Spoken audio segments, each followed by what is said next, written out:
আসসালামু আলাইকুম।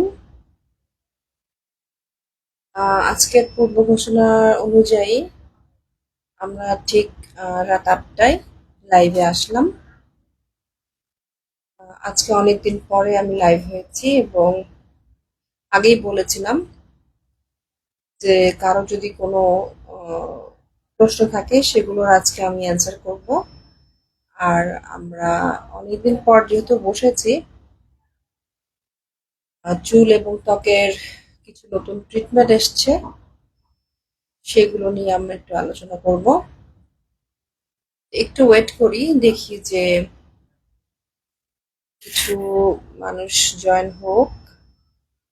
আমাদের সামনে কয়েকজন দর্শক লাইভ হলেই আসলেই আমরা কথাবার্তা শুরু করব।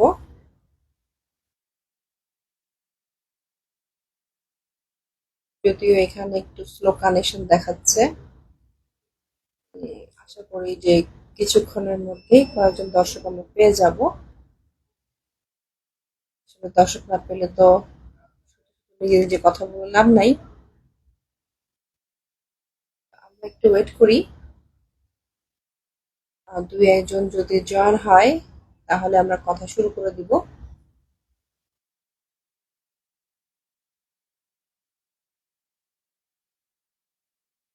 আর যদি আমরা দেখি যে দর্শক কম, তাহলে ভিডিও রেকর্ডেড থাকবে, তারা পরবর্তীতে শুনে নেবেন।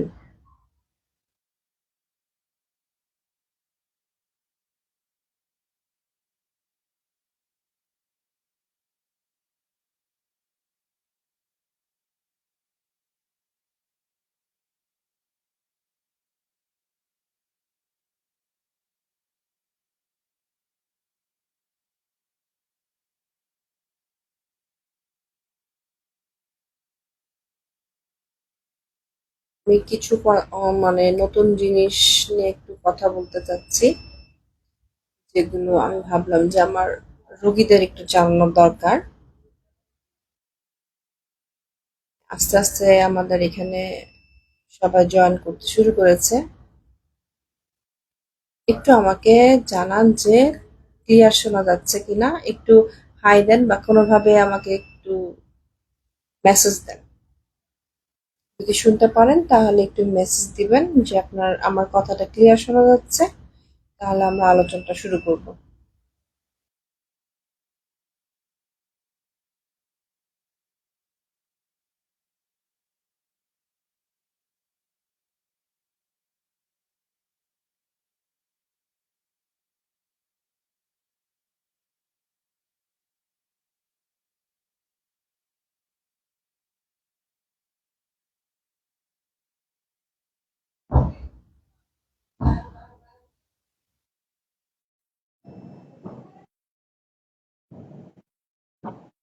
একটু কাইন্ডলি জানাবেন।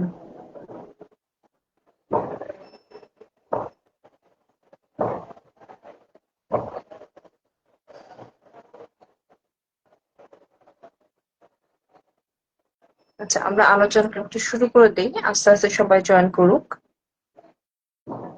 যদিও শুক্রবার দিন, এখন সবাই একটু ঘোরাফেরা বা ফ্যামিলির সাথে সময় কাটাচ্ছেন। আচ্ছা, আমি কিছু বিষয় নিয়ে আলাপ করতে চাচ্ছি।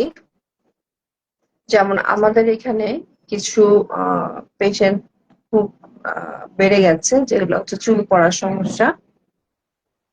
বিশেষ করে আহ তার বয়স 20 থেকে 30, তারাই এই সমস্যাটা নিয়ে বিশেষ করে আসছেন।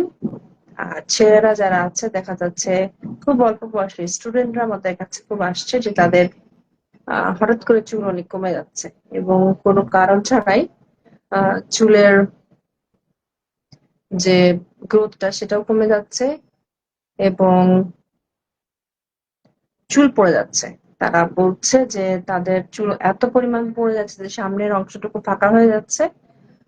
আর তাদের অনেক মেয়েরা কমপ্লেন করতেছে যে চিরুনি দিলেই চিরুনির সাথে অনেকগুলো চুল চলে আসছে।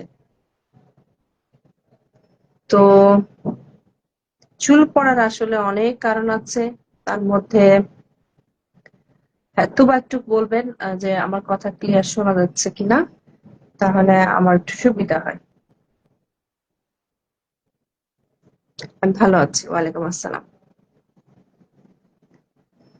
আচ্ছা, তো চুল পড়ার আমরা আসলে যে কারণগুলো মূলত বলে থাকি, যে যদি আপনি প্রপার নিউট্রিশন না নেন, হ্যাঁ, যদি আপনার খাওয়ার মধ্যে খাদ্য তালিকায় প্রপার মাইক্রোনিউট্রিয়েন্ট গুলো না থাকে, আপনার যদি স্ট্রেস থাকে বা আপনি ক্লান্ত থাকেন, ঘুমটা যদি না হয়, তাহলে স্বাভাবিক কারণে আপনাদের চুল পড়তে থাকবে।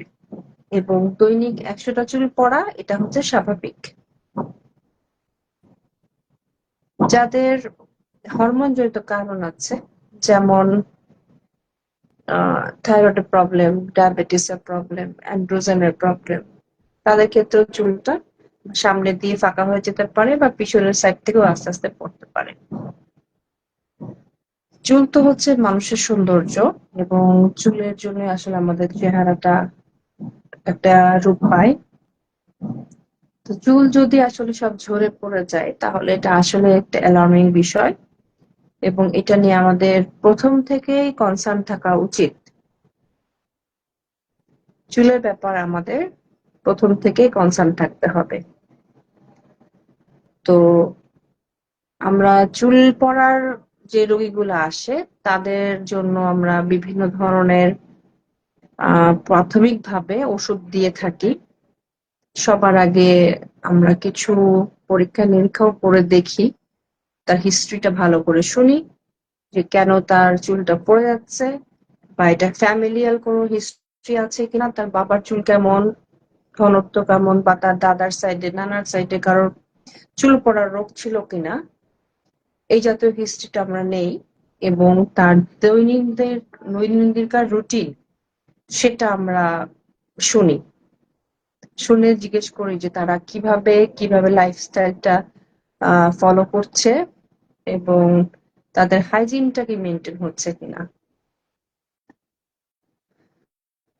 তো এগুলো আসলে হিস্ট্রিটা, প্রপার হিস্ট্রি নেওয়ার পরে দেখা যাচ্ছে অনেকে অনেক ধরনের মেডিকেশন নিয়ে আমাদের কাছে আসেন, বা দেখা যাচ্ছে অনেকে বাজারে প্রচলিত কিছু শ্যাম্পু, তেল বা চুল গজানোর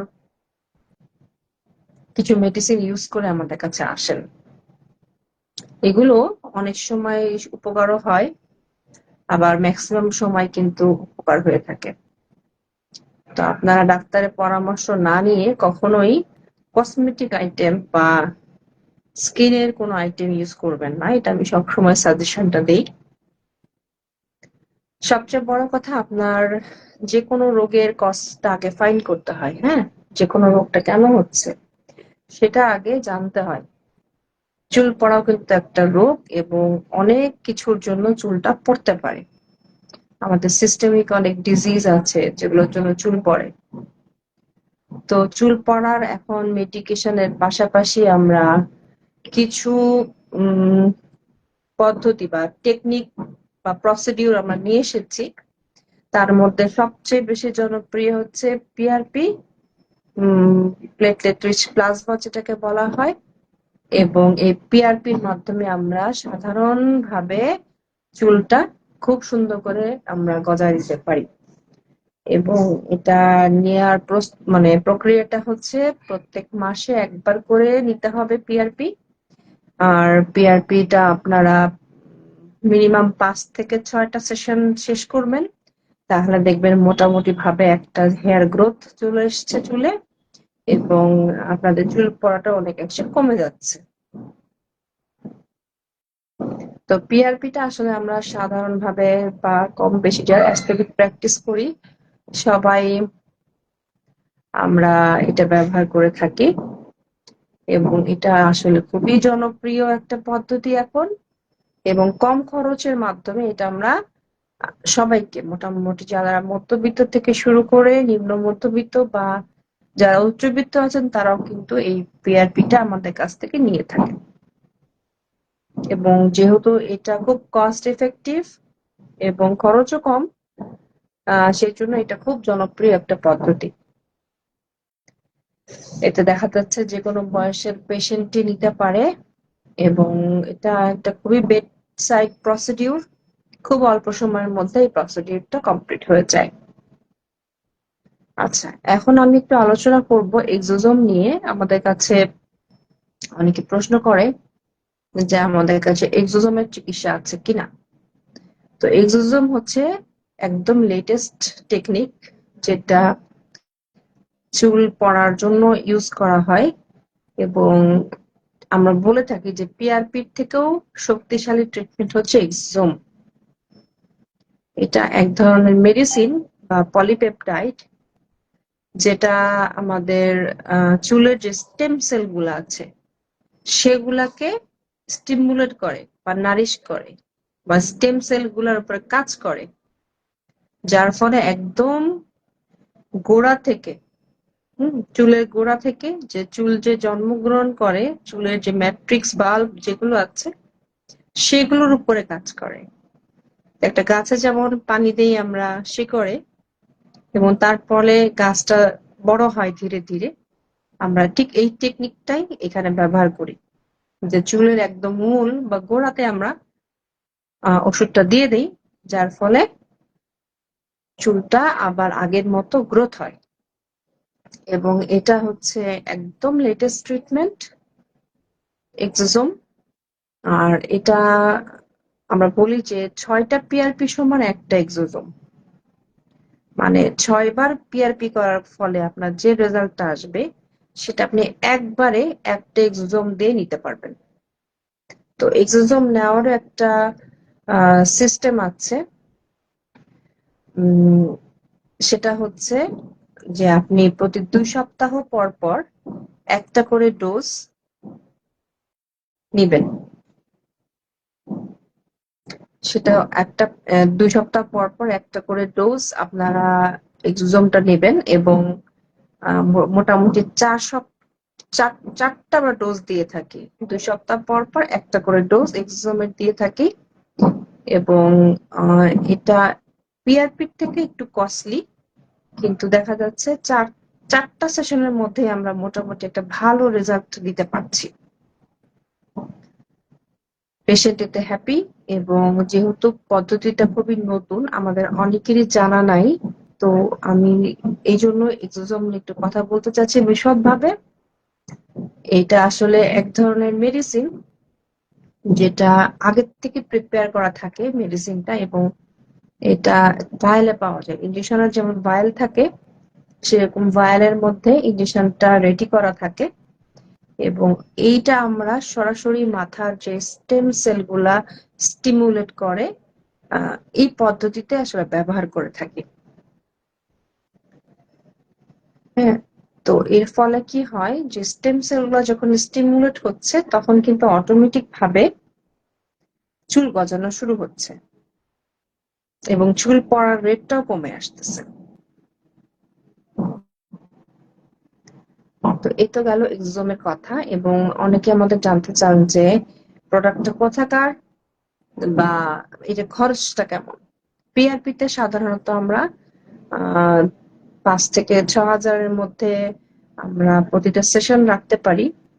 আর এক্সোজোমের ওষুধের দাম যেহেতু বেশি এবং এটা একদমই নতুন একটা পদ্ধতি, সেক্ষেত্রে আমরা 20 থেকে 25 হাজারের মধ্যে প্রতিটা সেশন নিয়ে থাকি। এবং এটার রেজাল্টটা খুবই ভালো। এর ফলে যে আমাদের পিআরপি দেখা যাচ্ছে অনেকের 5টা সেশনও হয় না। মোটামুটি যাদের অ্যান্ড্রোজেনিক অ্যালোপেশিয়া আমরা যেটা বলি, যে ছেলেদের হরমোন জনিত কারণে চুলগুলো পড়ে যাচ্ছে, সেক্ষেত্রে 5-এর অধিক সেশন লাগতে পারে। আর এক্সোজোমের ক্ষেত্রে সেটা আমরা 4টা সেশনে নামিয়ে নিয়েছি, এবং 3 মাস বা 6 মাস পর পর একটা করে বুস্টার ডোজ প্রয়োজন হতে পারে। আচ্ছা, এই তো গেল চুলের কথা। এখন আসেন আমরা স্কিন নিয়ে কিছু কথা বলি। যেমন আমি একটু মেস্তা বা মেলাজমা নিয়ে কথা বলতে চাচ্ছি। এটা খুবই দৃষ্টিকটু এবং মেয়েদের জন্য, বিশেষ করে যারা একটু ফেয়ার স্কিন, তাদের জন্য তো ব্যাপারটা খুবই দায়ক। যাদের মুখে কালো কালো ছোপ পড়ে যাচ্ছে এবং মেস্তার দাগ আসতেছে, তাদের জন্য এইটা আসলে এর মতো আর সোশ্যাল হ্যাসেল আর নাই। সোশ্যালি ভাবে আমাদের কাছে মেয়েরা অনেক দুঃখ করে বলে যে তাদের সামাজিক ভাবে তারা অনেক লো ফিল করতেছে এবং এটা আসলে তারা মেনে নিতে পারে না। ম্যাক্সিমাম ক্ষেত্রে কিন্তু দেখা যাচ্ছে মেয়েদের বাচ্চা হওয়ার পরে রিপ্রোডাক্টিভ এইজে বাচ্চা যখন পেটে থাকে বা ডেলিভারির পরপরই এই ধরনের মুখে ছোপ ছোপ চলে আসছে এবং বিশেষ করে গালের 2 সাইডে, কপালে, থুতনিতে, নাকের উপরে, চিবুকে এইসব এলাকায় মেস্তার দাগটা পড়ছে। এবং এগুলো দেখা যাচ্ছে প্রাথমিকভাবে পেশেন্টরা অনেক ধরনের ক্রিম ইউজ করেন। আমি আসলে খুব দুঃখ নিয়েই বলছি যে তারা ফেসবুকে বিভিন্ন ধরনের অ্যাড দেখে,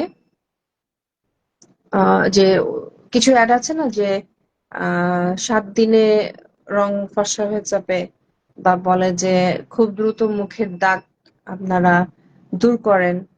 তো এগুলো মানে ফেক কতগুলো অ্যাডভারেজ দেখে তারা এগুলো কিনে ফেলে এবং যখন পরবর্তীতে আমাদের কাছে আসে তখন এই ধরনের প্রবলেম গুলো এত বেশি নিয়ে আসে, তখন আমরা এটা আসলে কিভাবে সলভ করব এটা ঠিক করতে আমাদের খুব কষ্ট হয়ে যায়। তো মেস্তার দাগটা পড়ার তো আমি কিছু কারণ বললামই, যেমন প্রেগনেন্সিতে অনেকের হতে পারে, বা দেখা যাচ্ছে ফ্যামিলিয়াল কোনো কারণ যদি থাকে, তাতে মা বা খালার যদি মেস্তা থাকে তাহলে ওই মেয়েদেরও হতে পারে। আবার কারো যদি কোনো সিস্টেমিক ডিজিজ থাকে, যেমন থাইরয়েডের প্রবলেম, তারপর ডায়াবেটিসের প্রবলেম বা মেটাবলিক আদার্স কোনো প্রবলেম থাকে, তখন মেস্তার দাগ আসতে পারে। আবার যারা অনেক আউটডোরে কাজ করে, হ্যাঁ, কম্পিউটার সামনে অনেকক্ষণ বসে থাকে, তাদেরও কিন্তু মেস্তা হতে পারে, বা মুখে ছোট ছোট অনেকে আছে যে তিল তিল পড়ে, সেগুলো কিন্তু আবার মেস্তা না, ওগুলোকে আমরা ফ্রিকলস বলি। বা যেটা মানে যে কোনো ধরনের হাইপার পিগমেন্টেশনটাই দেখতে খারাপ, চেহারা যে কোনো ধরনের দাগ পড়লে সেটা আসলে দৃষ্টিকটু। তো আমাদের যেহেতু এটা মোটামুটি ফেয়ার স্কিন থেকে শুরু করে একটু ব্রাউনিশ স্কিনে, যে কোনো টাইপের স্কিনে পড়তে পারে, প্রথমেই যখন এগুলো পড়বে তখন আমরা প্রাথমিকভাবেই এইগুলা করতে পারি, মানে প্রাথমিকভাবে আমরা এগুলো কন্ট্রোল করতে পারি। তো সেটা হচ্ছে কিভাবে আমরা সবসময় খেয়াল করব যে আমাদের যখন এই দাগগুলো পড়বে, আমরা বাইরের কোনো ধরনের স্টেরয়েড ক্রিম, মানে আমাদের একটা সবারই জাতীয় ওষুধ আছে, সেটা হচ্ছে বেটনোভেট। এটা অনেক মেয়ে মেখে আসে মুখে, এবং মাখার ফলে মুখটার চামড়া পাতলা হয়ে যাচ্ছে। শুধু মুখের তো দাগ কমতেছেই না, বরং মুখের যে দাগটা আরো বেশি করে বসে যায়। সাময়িকভাবে হয়তো একটু ফর্সা হয়, কাজ করে, কিন্তু এটা দিনের পর দিন মাখার ফলে তাদের স্কিনে এইগুলোর প্রভাব খুব পড়ে। তো মেস্তার চিকিৎসার জন্য আমরা আসলে কিছু মেডিকেশন দেই। তার মধ্যে সকালবেলাতে একটা সানস্ক্রিন চলবেই, মুখটা ভালো করে ধোয়ার জন্য একটা ডিপ ক্লিনজার লাগবে, এবং মেডিসিনের মধ্যে আমরা হাইড্রোকুইনিন, ক্লিগম্যান ফর্মুলা, বা কিছু ধরনের নায়াসিনামাইড, তারপর হচ্ছে নায়াসিনামাইড, তারপরে কিছু ধরনের অ্যাসিড আমরা ইউজ করি। তো কেমিক্যাল পিল, তারপরে হচ্ছে যে কোনো ধরনের মেজোথেরাপি বা লেজার, যেটাই আমরা সিলেক্ট করি না কেন মেস্তা দূরকরণের জন্য, আগে মেস্তাটার যে ধরন, সেটা আমাদেরকে আগে উম, বুঝে নিতে হবে। হ্যাঁ, আমরা আমাদের স্কিন অ্যানালাইজার মেশিন আছে, যেটা দিয়ে আমরা ত্বকের যে মেস্তাটা আছে সেটার ধরনটা আসলে আমরা আগে বুঝে নেই, তারপরে আমরা চিকিৎসাটা শুরু করি। প্রাথমিকভাবে যদি মেস্তার দাগ থাকে তাহলে সেগুলো উম, স্বাভাবিক যে আমরা মেডিসিন গুলো দিই সেগুলো দিয়ে চলে যেতে পারে। আর কিন্তু যেগুলো ডিপ হয়ে গেছে সেগুলো আসলে আমাদেরকে অনেক ভোগায়, এবং ওই ডিপ মেস্তাটার জন্য আমাদের এইসব প্রসিডিউর গুলো লাগে যেগুলো আমি বললাম। তো অনেকে অনেক ধরনের প্রসিডিউর করে, এবং দেখা যাচ্ছে এই রোগীগুলো এক ডাক্তার থেকে আরেক ডাক্তার কিন্তু ঘুরে। তো কেমিক্যাল পিল আমরা স্পেশালি যে টিসিএ পিল বা গ্লাইকো পিল এগুলো আমরা দিয়ে থাকি, ইউজ করি। এই তো গেল পিলের কথা। আর এছাড়া আমরা ইনজেকশনের মাধ্যমে ট্রানএক্সামিক অ্যাসিড দিতে পারি। আর এখন নতুন লেটেস্ট এসেছে মেসোথেরাপি। মেসোথেরাপির মাধ্যমে আমরা বলছি যে যে কোনো ধরনের কঠিন দাগ, হ্যাঁ কঠিন দাগও আপনাদের ভালো হয়ে যেতে পারে, সেটা হচ্ছে মেসোথেরাপির মাধ্যমে। এবং এটা প্রতি 2 সপ্তাহ পর পর একটা করে যদি আপনার মেসোথেরাপি নেন, তাহলে আপনার মেস্তা মুখে যতই ডিপ হোক না কেন এটা কিন্তু চলে যাবে। এটা একদম লেটেস্ট ট্রিটমেন্ট। আর লেজার হচ্ছে একদম শেষ ট্রিটমেন্ট, যেটা আমরা ফ্রিকেলসে বিশেষ করে করে থাকি। যাদের মুখে তিল তিল পড়ে গেছে সেক্ষেত্রে আমরা লেজার দিয়ে থাকি। এবং পদ্ধতি আসলে যেটাই করেন না কেন সবগুলোই আপনাদেরকে একটু সময় দিতে হবে। আমাদের কাছে রোগীরা আসে খুব আশা নিয়ে, এবং মনে করে যে হয়তো 1-2টা সেশনেই আমাদের রেজাল্টটা চলে আসবে, কিন্তু আসলে তা না। দেখা যাচ্ছে 3 থেকে 6 মাস পর্যন্ত সময় লাগে একটা মেস্তার দাগ দূর করতে। এবং মেস্তা যেহেতু বারবার ফিরে আসে, সেহেতু কিছু ধরনের আমরা মেনটেনেন্স দিয়ে থাকি, যেটা কখনোই আপনারা বাদ দিতে পারবেন না। এবং যতদিন আপনি চান যে আপনার স্কিনটা ভালো থাকুক, ততদিনই আপনাদেরকে এই মেনটেনেন্স গুলো মেনে চলতে হবে। তাহলে সহজে স্কিনের দাগটা আর ফেরত আসবে না। অনেকে আমাকে এই প্রসিডিউর গুলোর কস্টিং সম্পর্কে জিজ্ঞেস করে থাকেন। তো আমরা মোটামুটি কেমিক্যাল পিল বা হচ্ছে মেজোথেরাপি বা যেটাই হোক না কেন, লেজার, আমাদের রেঞ্জ থেকে 5,000 থেকে 10,000-এর মধ্যে প্রতিটা সেশন। এটা আসলে বোঝা যায় স্কিনের দাগের ডেপথ কতটুকু, এবং তার কয়টা সেশন লাগবে, এবং কোনটা দিলে সে বেশি উপকৃত হবে। হুম এই জিনিসগুলোর উপর ডিপেন্ড করে আমাদের প্রাইজিংটা সিলেক্ট করা হয়। এবং দেখা যাচ্ছে যে যারা দীর্ঘদিন ধরে আমাদের কাছে চিকিৎসা নিচ্ছেন তাদের ক্ষেত্রে ডিসকাউন্টেরও ব্যবস্থা আমরা করে দিই। আবার কেউ কেউ প্যাকেজ সিস্টেমেও আসে যে আমি একবারে 5টা সেশন নিব, এবং এর মধ্যেই হয়তো আমাকে ঠিক করে দিতে হবে। তবু প্যাকেজ সিস্টেমটা আমি খুব একটা পছন্দ করি না, কারণ কারো আমরা বলে দিই যে 5টা সেশন লাগবে, কিন্তু দেখা যাচ্ছে 3টা সেশনেই তার স্কিনটা ঠিক হয়ে গেছে। আবার কারো 5টা সেশন লাগতো, তার এখন 7-8টা লাগছে। সো প্যাকেজ সিস্টেমটা আসলে আমি পছন্দ করি না, এবং এটা আসলে ওয়াইজও না। তো যখনই আপনাদের প্রবলেম, সেই প্রবলেম অনুযায়ী এসে আমাদেরকে পেমেন্ট করবেন, এবং আমরা সেই কাজটাই সঠিক পদ্ধতিতে আপনার জন্য করে দিব, যেটা আপনার জন্য সুইটেবল। আচ্ছা এই গেল। আর আরেকটা কথা বলবো যে আমাদের এখন ওরাল হাইজিনটাও মেনটেন করতে হবে। ওরাল হাইজিন বলতে আমরা মুখের ভেতরে, আমরা সবসময় ত্বকের উপর নিয়ে কথা বলি বা ত্বকের বাহিরের স্তর নিয়ে কথা বলি, কিন্তু শরীরের ভিতরেও কিন্তু আমাদের ত্বকের কিছু হাইজিন মেনটেন করতে হয়। যেমন অনেকে আমাদের কাছে আসে যে মুখের ঘা নিয়ে, বিভিন্ন ধরনের মুখে ঘা নিয়ে আসে, এবং ম্যাক্সিমাম ক্ষেত্রে দেখা যায় তারা হয়তো স্মোকার, বা তারা অনেক দিন ধরে পান খাচ্ছেন, বা ঠিকমতো ব্রাশ করতেছেন না। এই ব্যাপারগুলো কিন্তু নিয়ে কেউ কথা বলে না, এবং এইসব রোগী ইদানিং আমাদের বেশি করে আসছেন।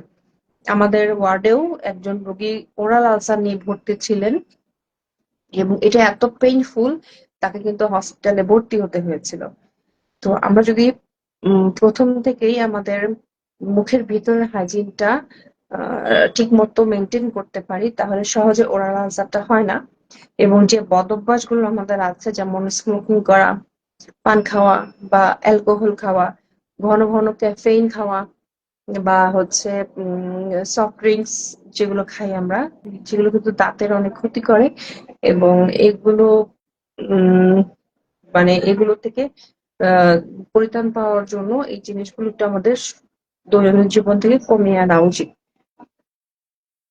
আর দিনে তো অবশ্যই 2 বার করে আমরা ব্রাশ করতে বলি, মাউথ ওয়াশ ইউজ করতে বলি। আর কিছু ডিজিজ আছে যেগুলোতে ওরাল আলসার হয়, যেমন এসএলই, হ্যাঁ, সিস্টেমিক লুপাস এরিথেমেটোসাস। এই ডিজিজে কিন্তু ওরাল আলসার হয়। তারপরে পেমফিগাস ভালগারিস, এখানেও হচ্ছে ওরাল আলসার হতে পারে। অনেক কারণে আমাদের মুখে ওরাল আলসার হয়। ডায়াবেটিস রোগী যাদের, তাদের মানে জিহ্বাতে ফাঙ্গাস হতে পারে। তো এই জিনিসগুলো আমাদের সিস্টেমিক যদি কোনো কজের জন্য ওরাল আলসারটা হয়, তাহলে সেগুলো আমাদের এক্সক্লুড করতে হবে। আচ্ছা, কিছু প্রশ্ন এসছে, সেগুলোর একটু জবাব দিই আমি। মাথায় প্রচুর চুল ছিল, বর্তমানে চুল উঠতেছে। আচ্ছা, আমি কিন্তু আপনাকে অলরেডি এটা নিয়ে আলোচনা হয়েছে, চুলের ব্যাপারটা নিয়ে। যেমন আপনি চুল যদি বেশি ওঠে তাহলে কেন উঠছে, এই কারণটাকে খুঁজে নেবেন এবং আমার কাছে আসলে আমরা সেই অনুযায়ী আপনাকে চিকিৎসাটা করিয়ে দেব। আরেকটা প্রশ্ন এসছে যে চুলের আগা ফেটে যাচ্ছে। চুলের আগা ফেটে যাওয়ার কিছু কারণ আছে। এটা কিন্তু নিউট্রিশনের অভাবে হয়, বা চুল যদি অনেক রাফ হয়ে থাকে তাহলে চুলের আগা ফেটে যেতে পারে। তো চুলের নারিশমেন্টের জন্য আমরা বলি যে ফ্যাটি অ্যাসিড, বা হচ্ছে খাবারগুলোর মধ্যে যে খাবারগুলোর মধ্যে আপনাদের গুড ফ্যাট আছে, সেগুলো আপনারা খাবেন।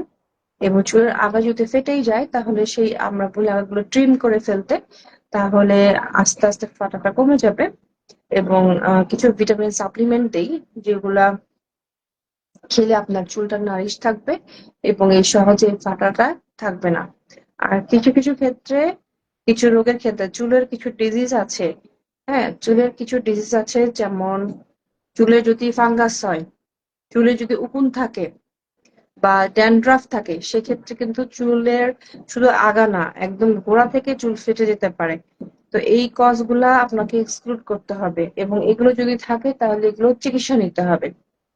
আচ্ছা, যারা যারা আমাকে সালাম দিয়েছেন সবাইকে ওয়ালাইকুম আসসালাম। এবং আমি লাইফটা বেশি দীর্ঘায়িত করব না, এটা সেভ করা থাকবে। আপনাদের যদি কোনো প্রশ্ন থাকে তাহলে প্রশ্ন করে রেখে দিবেন, আমি সময় মতো কমেন্টে রিপ্লাই দিয়ে দিব।